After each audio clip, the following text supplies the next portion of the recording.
Name of Almighty One God who is most merciful and most beneficent.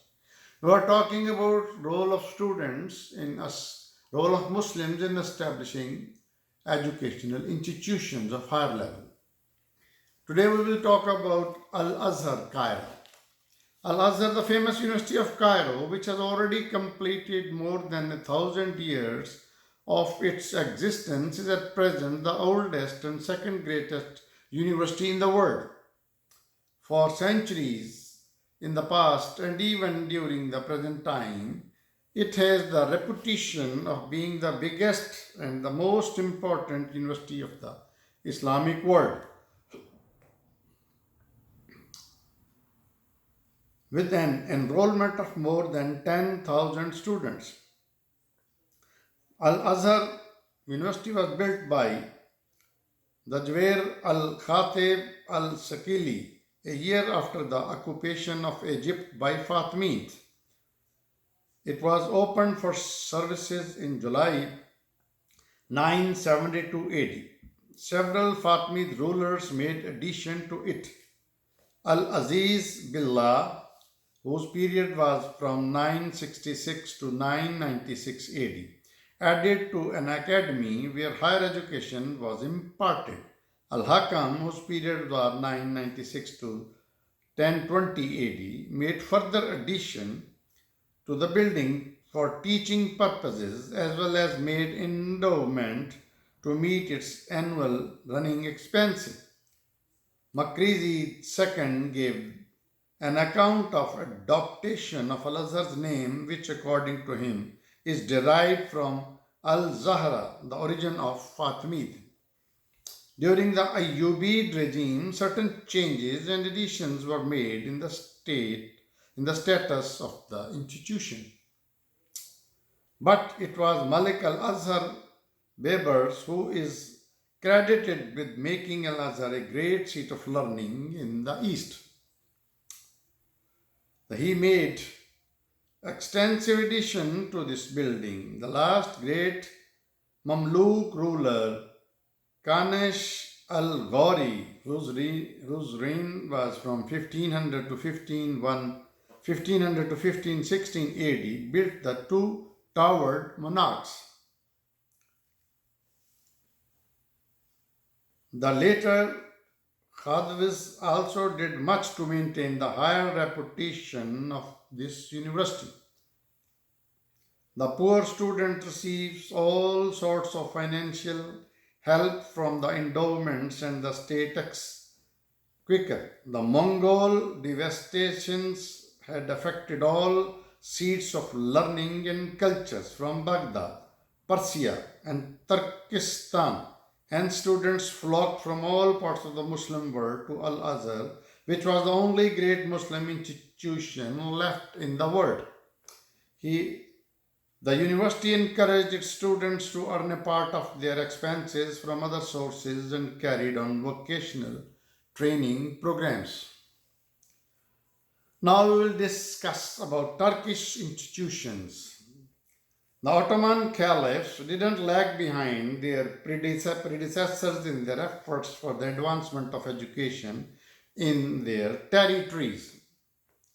As the world had advanced, the Turkish educational institutions were superior to the old Islamic institution and were more akin to the modern ones.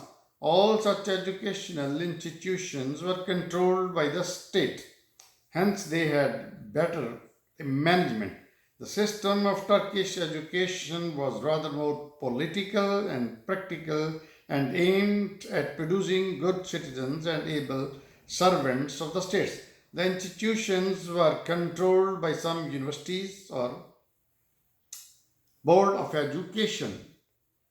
The teachers were handsomely paid, and the Turks were the first to grant pension to their teachers. Sultan Mahmud II was a great patron of education. During his reign, every village had a school, and in higher institutions, as many as 10 subjects, including grammar, logic, language, literature, journalism, mathematics, astronomy, and other sciences were taught. The students also passed out of these higher institutions were called as Danishman, means wise and learned. Arkhan was the first Turkish ruler who founded many schools. Muhammad the Conqueror established a big university in Constantinople in 865 AH, which controlled 8 big colleges having separate hostels attached to them. Sultan Bayezid, who ascended the throne in 886 AH, founded many big educational institutions. Suleiman the Magnificent, the greatest emperor in Turkey history, who was crowned in 982 AH, besides building dozens of institutions all over his empire, founded 4 big educational institutions in Mecca also. He awarded scholarships to 600 students. Other institutions. The patronage of educational institution by Nizamul Mulk Tusi created a lasting interest for such institution among the general population. Founded of a madrasa began to be considered a meritorious act. The Jubair who visited Baghdad in 578 AH had counted 30 big colleges in Baghdad, 20 in Damascus, and 6 in Mosul, and 1 in Hamas. These institutions possessed stately buildings. Nishapur was only second to Baghdad as the educational center in the Islamic world. When in 556 AH it was just destroyed by internal rebelling, 25 big institutions were also razed to the ground. Amir Nasser, brother of Sultan Mahmud, had built an institution called Saidiya. The inhibitions of Nishapur had invited professors Abu Bakr Khark. When he arrived, a big institution was raised for him out of the public subscriptions, which was the first of its kind in Islamic history. The famous conqueror Mahmud Ghaznavi was a great patron of learning also. His literary circles were attended by 2 of the greatest intellectual luminaries of their age, Birunai and Firdausi. He built a great institution at Ghazni in 410 AH, which also housed a big library. He set aside a big landed property to meet his running expenses. The amirs of his court followed the example set by Sultan, and according to the Frishta, within a short time, scores of educational institutions sprang up in Ghazni. Allama Hassan bin Ahmad Abdul Fazl, who died in 591 AH, controlled 12 educational institutions in Yazid, in which more than 1500 students were enrolled. The celebrated Imam Fakhruddin Razi, who died in 606 AH, was a professor in the principal college of Khwarizm. A French traveler visited more than 48 educational institutions in Isfahan during the Safavid rule. Abdul Basit founded 3 good institutions in Mecca.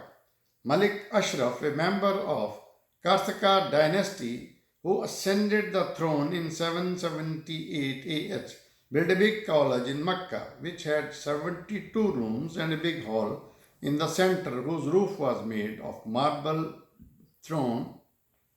stones painted with gold. Ibn al-Nasr Mahmud bin Khalon built a grand college in Cairo, for whose construction he spent more than 20,000 dirham daily, amounting to about 5.5 million rupees in total. The noted colleges of Syria were Al-Rashia, Amaniya, Tarkhaniya, Katuniya, and Safriya. In Egypt, during the Ayyubid rule, the college of Rambiya, Nasriya, and Suliya were founded. Military Academy of Morocco. We will talk about now Military Academy in Morocco. Abdul Mumin, Sultan of Morocco, founded the first military academy in the world, details of which are again in the history of domain of Spain, written by Kundi. The academy taught military sciences besides other sciences and arts. The Sultan was extremely interested in the running of institution. He wanted this academy to produce good generals and administrators as well as scholars. It had 3,000 students of the same age whose daily lessons, physical exercises, and military drill were attended by the Sultan himself. Archery exercises were held on alternate days, while swimming and naval warfare were taught to the trainees in a big tank once a week. The outstanding students were handsomely rewarded by the Sultan, who met the entire expenditure of the academy. The Ottoman Turks paid great attention to the development of military science and built one of the finest military colleges of its time in Constantinople, Istanbul. Now, medical schools. We are talking about medical schools in medieval time by the Muslims. Medical sciences was taught as a subject in several Islamic universities, including Mustansiriya, Cordova, and Al Azhar.